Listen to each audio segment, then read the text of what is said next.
ये वतन का मिटी धुंध जग चानन होया। शब्द के ये स्वर आपके मन को एक उजास से भर देते हैं। एक परमात्मा का ऐसा आलोक जो 550 वर्ष पहले ज्योतिपुंज के रूप में अवतरित हुआ और उसकी आभा कभी मध्यम नहीं पड़ी। उसके प्रकाश में मानवता का अंधकार मिटा, कई बंधन कुरीतियां टूटीं, समानता के वितान में सब एक हो गए। एक निरंकार जो सच्चा है, अरूप है, निर्भय है, निर्वैर है, जो किसी से घृणा नहीं करता, किसी से बैर नहीं रखता, अपनी आत्मा में जो स्थित है, जो कर्ता पुरुष है, वही है अनंत सबका सृष्टा, आंतरिक और अंतिम सत्य सतनाम। दुख और संत्रास से घिरे समाज को, मानवता को सर्वधर्म संभाव का उपदेश देने वाले गुरु नानक देव जी का अवतरण 1469 ईस्वी में तलवंडी में हुआ था। आज ये ननकाना साहिब के नाम से प्रसिद्ध है। उनके पिता मेहता कालू गांव में पटवारी थे। स्नेहमयी माँ माता तृप्ता जी सीधी सरल धार्मिक महिला थीं। बड़ी बहन बेबी नानकी जी का दुलार भी उन्हें खूब मिला। बचपन से ही इस विलक्षण बालक की प्रतिभा सामने आने लगी थी। इस संबंध में अनेक किंवदंतियां प्रचलित हैं। उनकी बहन विवाह के बाद सुल्तानपुर चली गईं। नानक देव भी सुल्तानपुर चले गए। 16 वर्ष की उम्र में उन्होंने अपने जीजाजी के मालिक दौलत खां लोधी के यहाँ नौकरी कर ली। मन में विराग और ज्ञान की अग्नि तो जल ही रही थी। इस नौकरी के दौरान उन्होंने मानव मन को समझा, उसके दुख की थाह ली और नानक देव जी की वाणी में अनेक शब्द इस दौरान रचे गए। ईश्वर उन्हें प्रेरणा दे रहा था और उसकी रोशनी में नानक देव जी का जीवन निखर रहा था। 24 सितंबर 1487 को नानक देव जी का विवाह माता सुलखनी देवी से हुआ, जो बटाला के मूल चंद जी और चंदो रानी की सुपुत्री थीं। नानक देव जी के 2 पुत्र थे, श्रीचंद और लक्ष्मीचंद।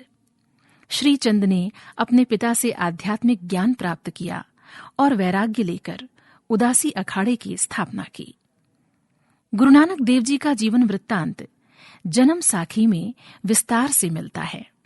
गुरु ग्रंथ साहिब को लिपि में उतारने वाले भाई मणि सिंह ने भी ज्ञान रत्नावली में नानक जी के कई जीवन प्रसंगों का उल्लेख किया है। उनके शिष्यों के विवरण भी मौखिक परंपरा में प्रचलित हैं, जो नानक देव जी के उपदेशों की बानगी हमें देते हैं। सतगुर नानक प्रगटिया, सतगुर नानक प्रगटिया, मिटी तुम जग चानन होवा, मिटी तुम जग चानन होवा।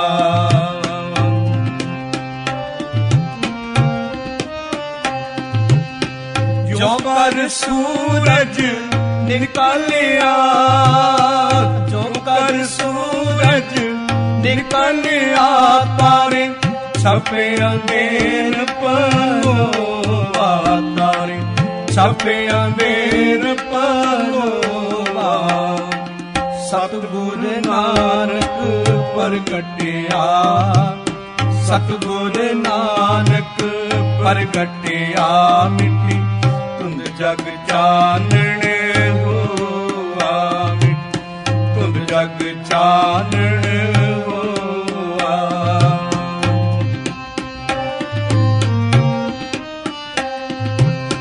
सिंह बुके मीर गावनी, सिंह बुके मीर गावनी, पन्नी जाए ना तीर तरोवा, पन्नी जाए ना तीर तरोवा।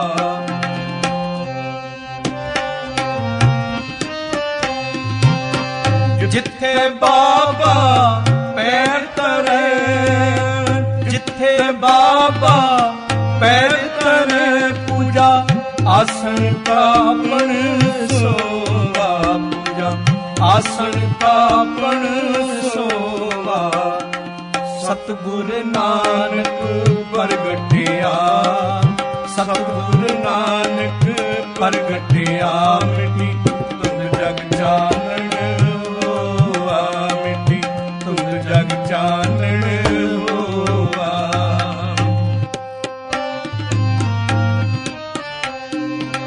सिद्ध आसन सब जगत दे, सिद्ध आसन सब जगत दे, नानक आत्म के जे होआ, नानक आत्म के जे होआ।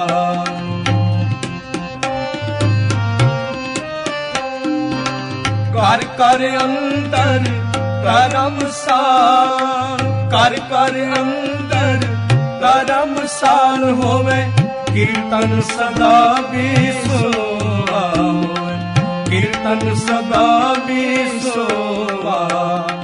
सतगुर नानक प्रगटिया, सतगुर नानक प्रगटिया, मिटी तुम जग चानन होआ, मिटी तुम जग चानन होआ।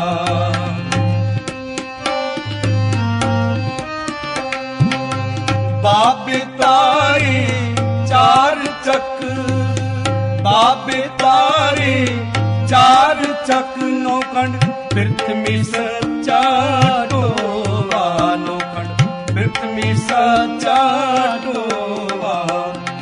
गुरमुख कल विच प्रगट होवा, गुरमुख कल विच प्रगट होवा, कल विच प्रगट होवा, कल विच प्रगट होवा।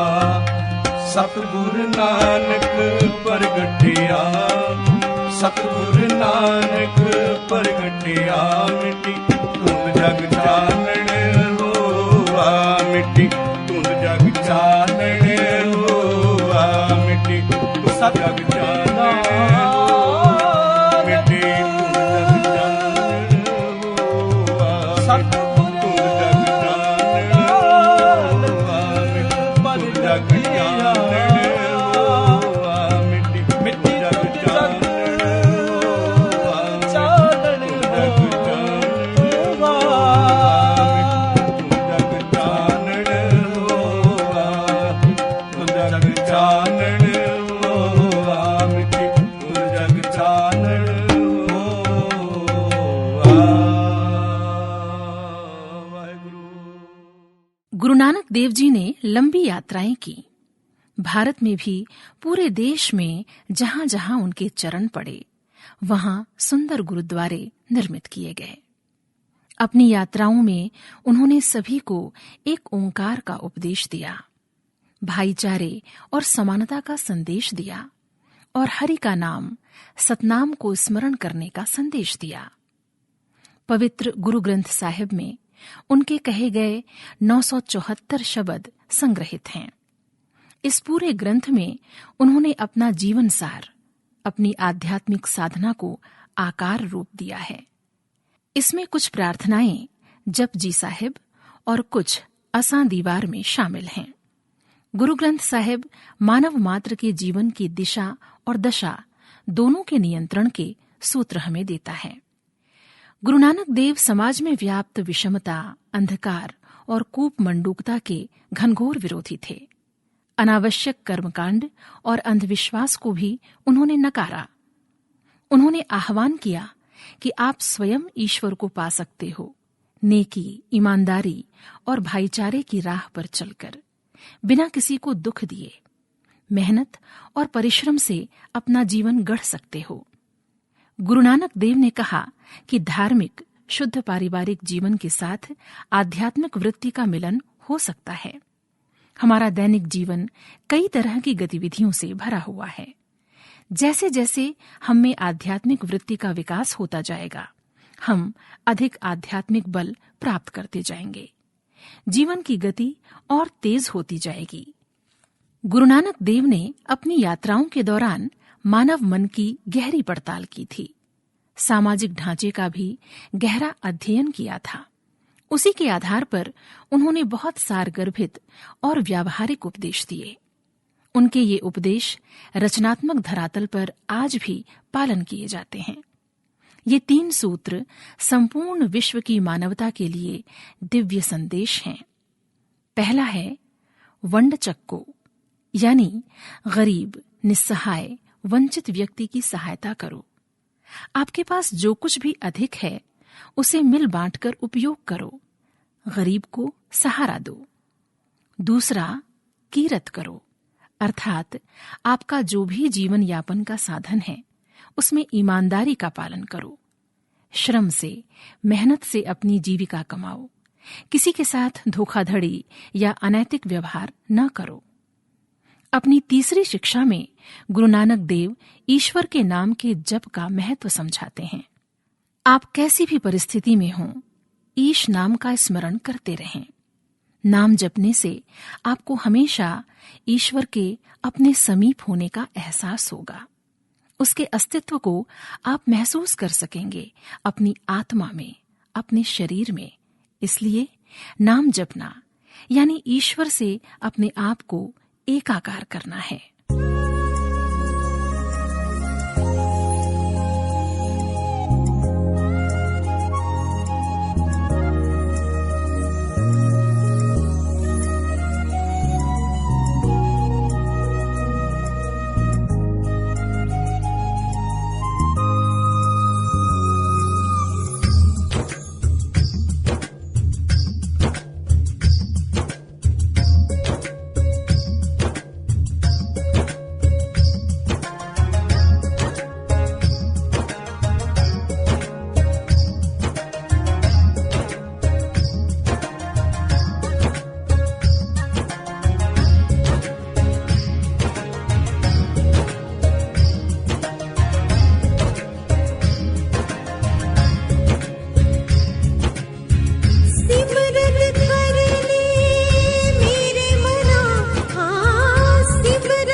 15वीं शताब्दी में देशभक्तिकाल के दौरान सूफी संतों और अन्य कवियों की रचनाओं से मुखर था। इसमें सगुण भक्ति और निर्गुण भक्ति दोनों का प्रबल प्रवाह आनंद रस की धारा बहा रहे थे। गुरु नानक देव जी की सीख में निर्गुण भक्ति की ओर अधिक झुकाव दिख पड़ता है। ऐसी मान्यता है कि नानक देव जी की आध्यात्मिक छाया या उसके अंश सिख धर्म के सभी 10 गुरुओं में विद्यमान हैं। इन सभी गुरुओं ने आंतरिक शक्ति के बल पर अनेक रचनाओं का संकलन किया जो गुरु ग्रंथ साहिब में संकलित हैं। गुरु नानक देव ने कई भाषाओं का अध्ययन किया था। वे संस्कृत, पर्शियन यानी फारसी, हिंदी के गहरे अध्येता थे।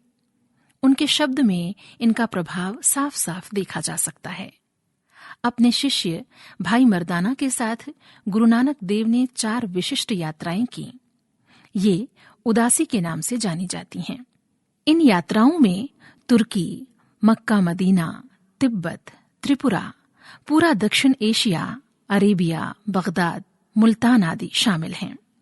इन यात्राओं में विद्वानों से विचार विमर्श, विभिन्न धर्मों के सार तत्व, उनके आदि सिद्धांत आदि को समझने में उन्हें बहुत सहायता मिली। इनके सार अंश गुरु ग्रंथ साहिब में शामिल हैं।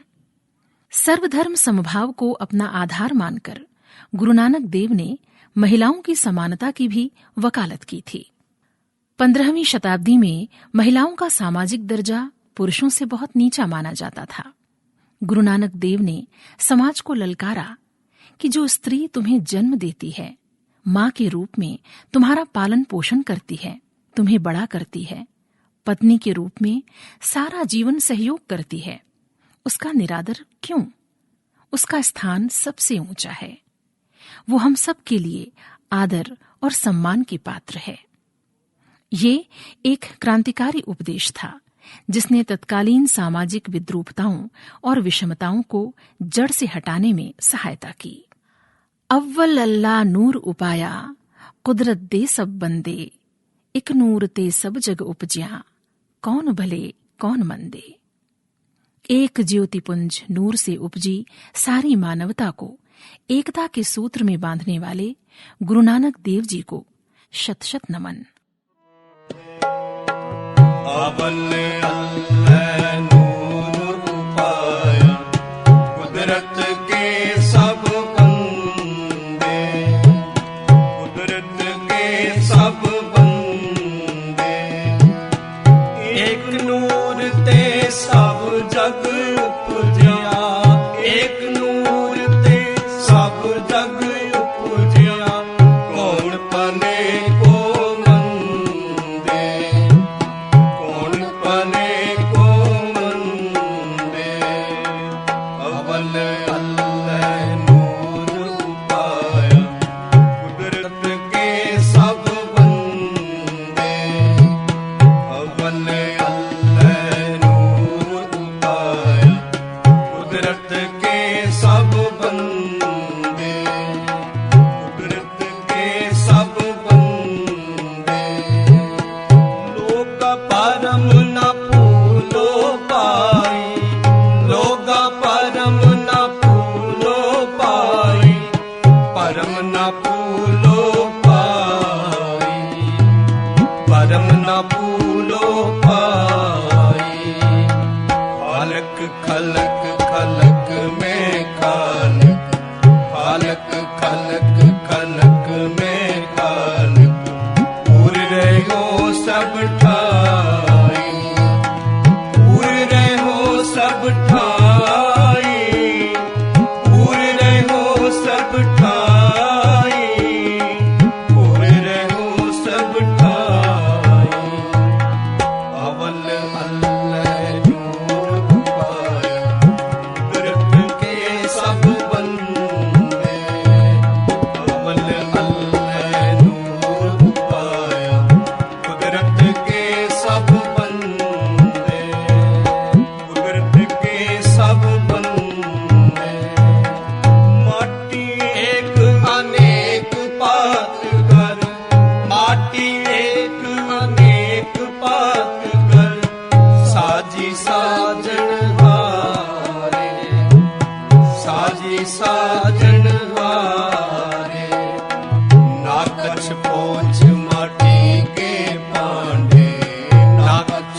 वतन